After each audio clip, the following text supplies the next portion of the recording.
Hey, awesome students. This video is going to take you through a sample essay that is in response to our Justin Jones analysis essay prompt. I'm going to dive straight into it because I want to keep this to 15 minutes. So when looking at the sample essay, it seems as though the writer broke the prompt down into these sections. You'll notice that their first body paragraph only deals with the first paragraph of Jones's speech. Their second body paragraph deals with these two paragraphs. Their third body paragraph deals with these three paragraphs. And then the writer has this kind of fourth body paragraph / conclusion that deals with just this final paragraph. And so when we're looking at this sample, these are the things I want you to watch out for. The essay has a really strong thesis that we're going to dig into, as well as topic sentences that build a line of reasoning that supports this strong thesis. A lot of you guys got feedback from me that says that your topic sentences are not building a line of reasoning. And so we'll make sure to stop and look at what that actually looks like. I also want for you guys to look at the way evidence is incorporated through a variety of long quotes, breakout quotes, and paraphrasing. I want us to talk about quality over quantity analysis because this is a big error that some of the strongest writers in our classes made that brought down their scores. And so we want to make sure we fix this so that you guys can be getting the scores that you should. And then also I want to talk about only including a conclusion if it's worth it. So let's take a look at the sample essay. So the sample essay, this is their thesis. So go ahead and pause the video and read the thesis to yourself. All right, now that you have the thesis read, we're not going to talk about it quite yet. We will come back to it multiple times to talk about why this thesis is strong. Let's dive into the first body paragraph. So go ahead and pause and read this whole first body paragraph through from beginning to end. Now that you've read the first body paragraph, let's break down what it does well. So first, it has a really strong opening topic sentence. One, it's creative. It has this use of dashes that emphasizes the Mr. Speaker, which you'll see that the writer uses throughout their essay. And also, they clearly set up what they're going to prove, that Jones is making Mr. Speaker seem very unethical. So the purpose of this paragraph is clear. Then when we move on, the next thing I want you guys to see is this quality over quantity of evidence. So we see a breakout quote here. So one way to incorporate evidence when they say the world is watching Tennessee and also Mr. Speaker. These are very short quotes. We also see in the next one, again, another breakout quote, lynch mob, another breakout quote, our democratic process. So these are very short quotes that the author is using. We call these breakout quotes. They are what strong writers use because it allows for you to keep your writer voice strong and consistent throughout while still pulling in evidence. But also what I want us to look at is how many sentences are dedicated to just focusing on the rhetorical purpose of the world is watching Tennessee. The author doesn't just say, oh, it's repeated to emphasize that the world is watching. The author really digs into what's important about this line. They make the concession that it is hyperbolic, but also that it's emphasizing that everyone's watching Tennessee. Okay, check.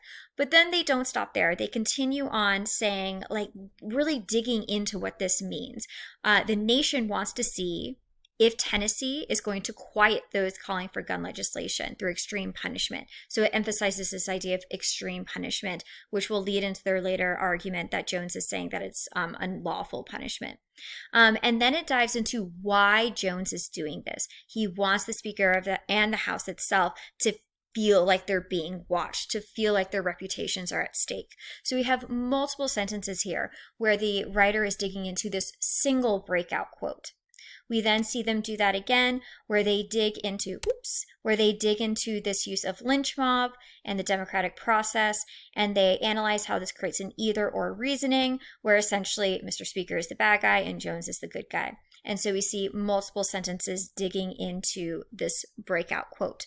So I want for you guys to notice how you shouldn't say every single thing that Jones is doing.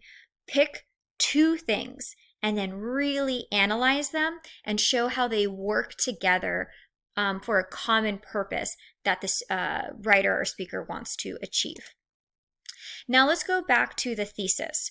So here we see that this first body paragraph is represented by this part of the thesis. Jones creates a dichotomy between himself, a hero, and the Speaker of the House who seeks to lynch democracy. We see that the thesis pulls on specific language, dichotomy, the idea of lynching, democracy, and we see the direct references within that paragraph. I think it's very likely that this writer went and wrote this thesis last because it directly references so many aspects of that first paragraph. And since you guys get to type these essays, do that. Just make sure you leave yourself enough time, but go back and write your thesis so that it clearly relates back to the first body paragraph. All right, let's go look at the second body paragraph. Go ahead and pause your video and read the second body paragraph from beginning to end. All right, now that you've read it, let's dive into the topic sentence. So when we're asking for your topic sentences to create a line of reasoning, you need to make sure that your topic sentence references back to what the previous paragraph has done, and then explain how this next paragraph is going to build upon it. So we see the author says the ethos Jones establishes by identifying himself as fighting against the House Speaker's violent act against democracy. That part of the topic sentence goes back to the previous paragraph. That is what the previous paragraph proved. Then it says is furthered. So we know that this paragraph is going to elaborate. It's going to add on. It agrees with the previous paragraph. And it's going to do that by showing how Jones clarifies that the fight is not for himself, but rather for the people. And so we see that the author, or the person who wrote this essay, is going to further show how Jones is developing his ethos. And so we see a line of reasoning develop where this paragraph does not start over new, forgetting everything that's been written. It's building. So that's what we're talking about when we say that topic sentences build a line of reasoning.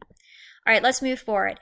Again, we see the author really focusing in on just a few things that Jones's does. So this entire highlighted section just focuses on his 78,000 people quote. And so here I do want you to see that this is a long quote that this writer employs. So long quote. But then from the long quote, they take breakout quotes.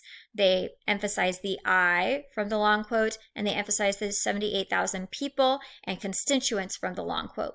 So if you have a long quote, make sure that you are pointing out specifically what you want your readers to notice about the long quote. You shouldn't have a long quote and then talk about it generally. Point out the things you want them to notice. And then they talk about why Jones has that information in there. And then they move on to their kind of second focus. Again, quality over quantity. We have this internal transitioning on the contrary. We definitely want, as you move from your first focus to your second focus, to have transitioning to indicate that shift.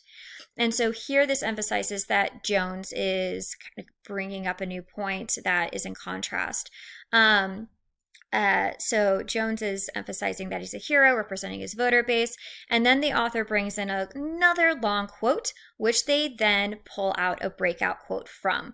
Long quote that's actually, they use an ellipses so that it's not longer than it needs to be, and they pull out the word plaguing. We see that this writer likes to use parentheses. We've seen it a couple times now. That's their stylistic kind of tendency. It's cool to see.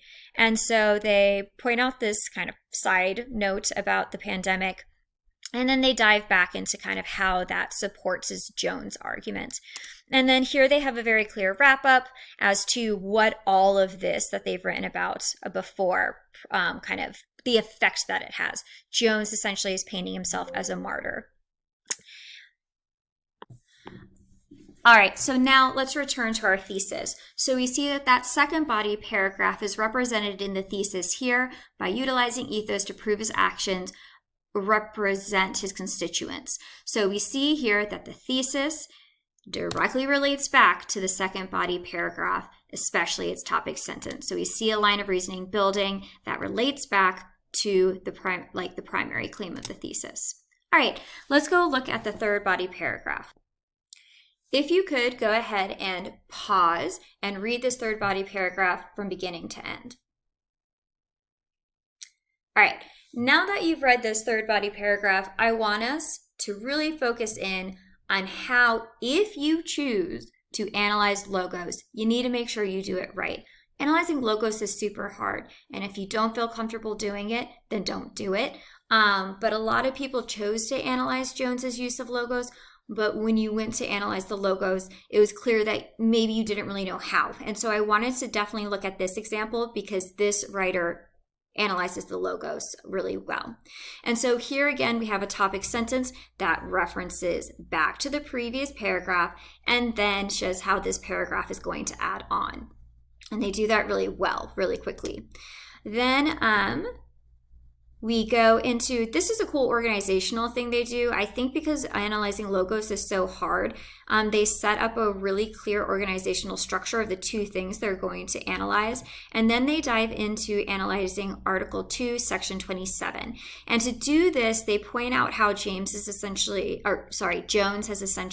set up if-then reasoning. And they break down how the if-then reasoning works. And so if you're going to analyze logos, you need to go back and make sure you understand if-then reasoning, inductive reasoning, deductive reasoning, so that you can use those tools to analyze how logos is occurring. Then here they go to the second instance of logos that Jones uses, and then they break down how he's essentially, they don't call it an analogy, but what they're doing is analyzing how Jones creates a comparison between past expulsions and his expulsion to prove that they aren't analogous, that it doesn't make sense the way that the expulsion is being used. And they do a really good job of showing how Jones uses logos to prove that. So take a close, really dig into this paragraph if you want to be able to analyze logos, see how this writer analyzes logos, and that way you know how to do it on your own for future essays.